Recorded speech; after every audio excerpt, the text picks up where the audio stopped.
One of Dorset's most interesting tourist destinations is a tiny deserted village called Twynham. The village of Twynham has been uninhabited for nearly 80 years.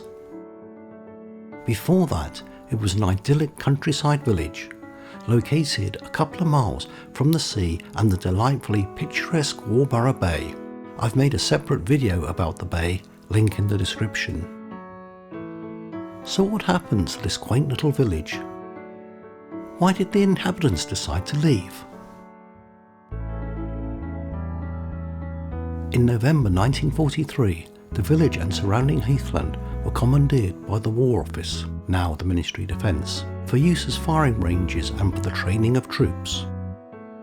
The villagers were given just 28 days to pack up their possessions and find somewhere else to live. But hey, there's a war on and everyone has to do their bit. The landowners were given compensation for the loss of rent, whilst the tenants were given the value of the crops growing in their gardens. Although what was growing in November is unclear, and are the landowners still getting their rent? This measure was supposed to be temporary for the duration of World War II, but in 1948 the army placed a compulsory purchase order on the land, and it has remained in use for military training ever since.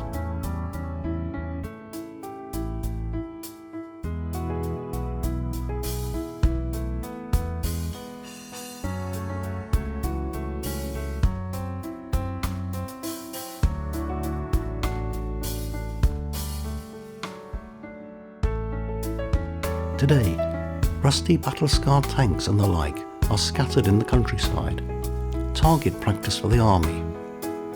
If you try and sneak into the area on a prohibited day, you might get more than you bargained for. Since 1975, the public have been allowed limited access to the site. The only buildings to survive was the church, although some buildings such as the schoolhouse and farm outbuildings have been restored. Many are still off limits. It's said that the village of Twynham has remained as if frozen in time for the last 80 years. In reality, it's just the remnants of the buildings that are left. When the village is open, it's such a strange place to visit, so let's have a look at what's left.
last person leaving the village placed a notice on the church door. Please treat the church and houses with care. We have given up our homes where many of us lived for generations, to help win the war to keep men free. We shall return one day, and thank you for treating the village kindly.